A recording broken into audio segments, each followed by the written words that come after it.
ditanya tidak mau jawab, ditanyanya apa, jawabnya apa, akhirnya kan meledak. Akhirnya kan terpancing emosi. Karena yang gue tahu adalah kesabaran seseorang ada batasnya. Apalagi diberikan tekanan lagi dan lagi, pasti akan meledak. Panasnya polemik perceraian antara Ruben Onsu dan Sarwenda kini kian memicu perdebatan luas publik terkait bukti video CCTV yang sengaja dibocorkan. Seorang pendukung Sarwenda dengan akun @aksiahuang pasang badan membela Sarwenda dari hujatan netizen yang budiman yang menghakiminya saat terlihat mengamuk sangat emosional. Ia menegaskan bahwa aksi meledak-ledak tersebut bukan tanpa alasan, melainkan bentuk akumulasi tekanan berat akibat sikap dominan Ruben yang selalu mengambil keputusan secara sepihak. Selain itu, ketidaktransparan mengenai urusan finansial hingga munculnya indikasi misterius soal pihak ketiga turut disinyalir menjadi pemicu utama kemarahan besar tersebut. Netizen yang berbakti tersebut mengkritik keras standar ganda publik yang amat mudah bersimpati pada aksi tangisan air mata Ruben, namun langsung mencibir Sarwenda saat memberikan klarifikasi tandingan. Publik pun diimbau untuk selalu melihat seluruh konteks permasalahan secara utuh dibanding sekedar menghakimi potongan bukti rekaman visual semata. Kayaknya ini kasus SW sama RO makin panjang, makin merembet kemana-mana ya. Dan yang bikin gue terheran-heran, pengacara RO ini suka sekali bikin tebakan ya, untuk netizen menebak-nebak gitu. Enggak lama SW muncul di PC-nya Bang Densu, pengacara RO langsung tuh ya memberikan bocoran hasil rekaman CCTV yang sedang terjadi perdebatan dahsyat antara suami istri. Di situ ngundang banyak sekali para netizen berkomentar. Gue paham sih kenapa Bang Minola menunjukkan hasil rekaman CCTV yang sedang terjadi perdebatan, karena dia mendengar penyampaian SW bilang kayak gini, kalau dia berantem tidak mau di depan anak-anak. Dia kan hanya bilang tidak mau di depan anak-anak, bukan bilang tidak pernah di depan anak-anak. Seringkali dipancing juga sama mantannya, setiap kali berantem selalu di depan anak-anak, padahal dia tidak ingin. Di sini yang harus kita fokus. Lagi pula di dalam rekaman CCTV tersebut tidak terlihat ada Tania anak dari SW sendiri. Kalau kalian berasumsi seperti yang disampaikan sama Bang Minola, memangnya dia teriak seperti itu anak-anak tidak mendengar. Bisa jadi anak-anak yang masih kecil itu dititipkan sama ontinya. Ini asumsi gua. Boleh dong gua berasumsi seperti itu, ya kan? Manakah tahu saat perdebatan terjadi, ini memang dipancing terus. Ditanya tidak mau jawab, ditanyanya apa, jawabnya apa, akhirnya kan meledak. Akhirnya kan terpancing emosi. Karena yang gue tahu adalah kesabaran seseorang ada batasnya. Apalagi diberikan tekanan lagi dan lagi, pasti akan meledak. Untuk orang sudah banyak diam, sudah banyak sabar, ketika sudah tidak tahan lagi, akan meledak. Kalau gue sih nggak kaget setelah melihat rekaman CCTV itu, karena memang sudah disampaikan duluan sama SW kalau memang ada perdebatan yang besar gitu loh. Yang menjadi pertanyaan adalah alasannya kenapa kok bisa seorang istri yang tadinya adem, yang tadinya tenang, yang tadinya banyak sabar, tiba-tiba meledak. Kan begitu, itu menjadi pertanyaan ya. Dan yang gue bingung adalah kenapa kalian sibuk berkomentar kayak, oh ternyata di balik layar seperti ini toh, oh ternyata bisa tantruan juga, oh ternyata ngamukan juga, oh ternyata di depan kamera itu dibuat-buat. Enggak, yang menjadi pertanyaan adalah kenapa dia bisa mengamuk sampai sebesar itu. Mustahil kalau misalkan dia tidak mengamuk. Gua rasa siapapun di posisi itu pasti akan meledak emosinya. Bayangin selama menikah, pasangannya tidak pernah berikan kesempatan untuk mengambil keputusan. Jadi lakukan apapun, mengambil keputusan apapun, selalu sendiri. Istrinya tidak pernah dilibatkan. Tapi ketika ada hal yang harus ditandatanganin, cuma bilang, udah tanda tangan aja, nggak apa-apa, tanda tangan aja. Dia pun bingung, tanda tangan apa? Kan sudah disampaikan sama SB, tanda tangan apa nih? Tapi si mantannya selalu bilang, udah tanda tangan aja, tenang aja. Kalian selalu bilang, masa jadi seorang istri apa-apa nggak tahu, apa-apa nggak tahu. Kalian belum pernah dipertemukan sama sosok laki-laki yang dimana setiap kali mengambil keputusan itu selalu sendiri, nggak pernah melibatkan istri. Gua doakan semoga kalian tidak pernah bertemu dengan orang seperti itu. Ya, SW sudah menjelaskan kok, sudah sangat jelas dengan bukti. Tapi kalian selalu bilang blunder. Dia bukan blunder, tapi pada saat podcastnya muncul, karena kalian sudah terlanjur tidak suka dengan dia, kalian melihat kehadiran dia aja sudah males. Dan menurut gue ini nggak fair kalau misalkan kalian hanya ingin dengar dari keluhan RO doang. Selama ini kan dia sudah diundang ke podcast, dia sudah banyak menceritakan dari sisinya. Boleh dong sesekali SW diberi ruang untuk bercerita juga lewat versi dari sisinya sendiri. Jadi kita bisa compare gitu loh. Jadi nggak boleh hanya mendengarkan sebelah pihak.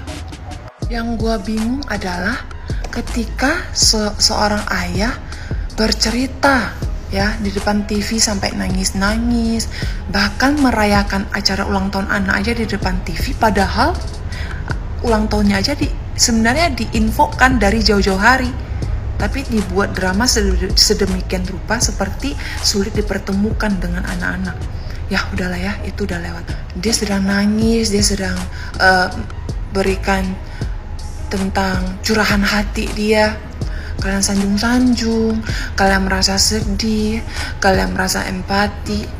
Dan giliran SW muncul satu kali di podcast, kalian sebut-sebut dia menangis dibuat-buat, mencari sensasi, mencari empati. Guys, bagaimanapun juga dia seorang ibu yang mengandung dan melahirkan loh, itu tidak mudah loh. Dan di sini ada kaitannya dengan anaknya, ya. Bagaimanapun juga dia juga seorang anak yang ditinggalkan ayah saat ini, yang baru ditinggalkan 1 tahun loh sama ayahnya. Dan ini ada kaitannya juga dengan ayahnya, di mana dilibatkan soal pergunung kawian, ya. Hati seorang ibu dan seorang anak mana yang tidak sakit, tidak menangis, tidak menggila ketika hal seperti ini terjadi.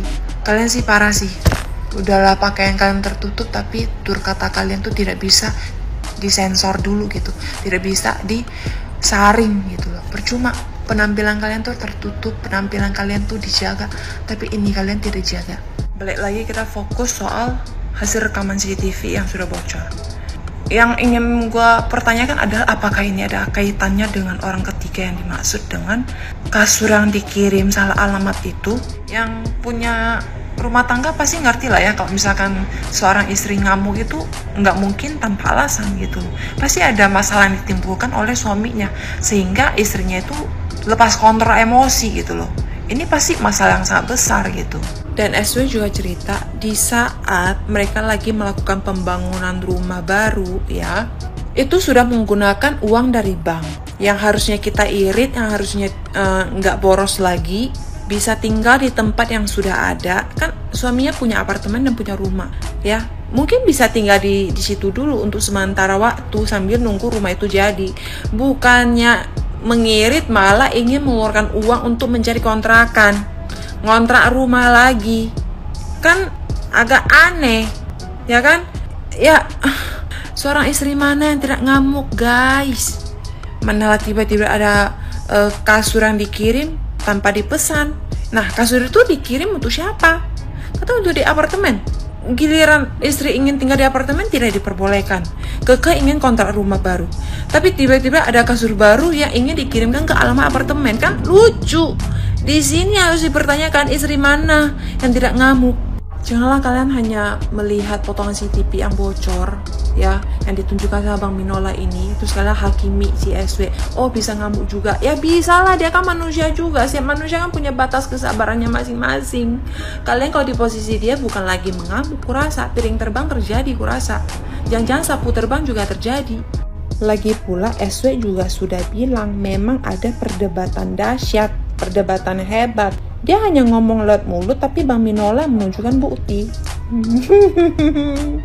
Bagus. Nah, gimana nih menurut netizen yang terhormat? Silahkan berkomentar ya. Mana ada istri yang diem aja, yang gak curiga apa-apa pada saat suaminya beli sesuatu, taruhnya di tempat lain, yang istrinya gak boleh tahu. Berarti kan itu ada maksud ya. Terus pas istrinya tahu, dia marah-marah. Itu kalau gue di posisinya pasti gue marah-marah juga, bahkan gue pencak silat kali. Waktu laki gue aja ketahuan ada chat di HP-nya dari perempuan, ya Terus chatnya itu kayak ngerayu gitu. Itu aja langsung gua telepon balik tuh cewek. Ya bukan karena kita cemburu, kita mau rumah tangga kita baik-baik aja gitu. Apalagi ini perkara kasur, diem di kasur diem-diem tanpa sepengetahuan bininya. Dan giliran bininya tahu, ngomong dia marah-marah. Kan aneh kayak gitu. Maunya kelihatan bener sendiri.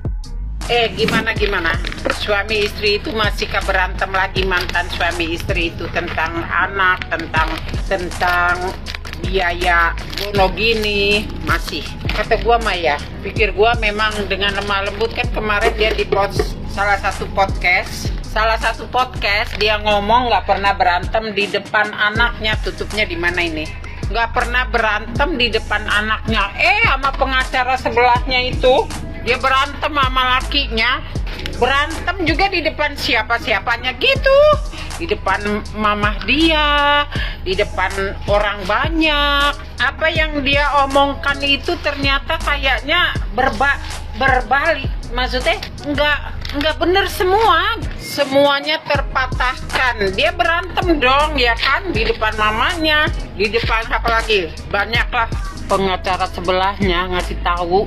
Maksud gua, lu tuh bisa nggak sih ngomong yang bener gitu ya kan? Bisa nggak ngomongnya jujur gitu loh.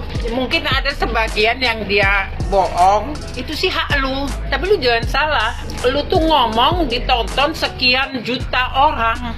Tahu sendiri netizen kan, ketika lu ngomong bohong, gimana coba? Netizen, benernya gua cukup. Gua kan perempuan lah ya, walaupun gua nggak ngerasain gimana cari duit untuk anak itu enggak, ya kan, maksudnya single mom, tapi ya gua ada lah ya, ada, maksudnya ya gua paham lu itu apa ya, saat ini mungkin ya ngerasa buat semua orang nggak di pihak lu, tapi ya andai kata lu ngomongnya bener dan maksudnya nggak ada pihak sebelah yang ngasih tahu bukti-bukti bahwasannya ini lo karakter lu kayak gini, apa yang lu omongin ini bener gitu ya kan, pasti netizen akan, maksud gua pikir 2 kali. Kayak gua misalnya, gua kan seorang ibu ya kan, gua pasti mikir, oh iya dia ini kasihan, dia emang salah. Nggak ada nobody in this world, everybody is perfect, nggak ada. Karena kesempurnaan itu hanya milik Yang Maha Kuasa. Apalagi kalau dia udah ngomong, kan awal-awalnya dia bilang saya salah saat itu, saya minta maaf. Kita kan manusia, punya hati, punya perasaan. Pastilah gue mah nggak ada salah sama gue ya, nggak masalah. Tapi begitu pihak sebelah menunjukkan lagi, benernya dia ini NPD atau lupa atau amnesia. Apa yang dia omongin terbantahkan sama orang sebelah. Maksud gue gini loh, sama lakinya nih, lakinya mantan yang gue rasa itu kepahitan banget sama lakinya. Maksud gue, emang lu dua-duanya itu udah kepahitan sama diri lu lah perkawinan itu ya kan. Maksud gue gini, kasih waktu bentar buat dia nafas, jangan lu bantai gitu, ngerti gak sih? RO, paham gak sih lu?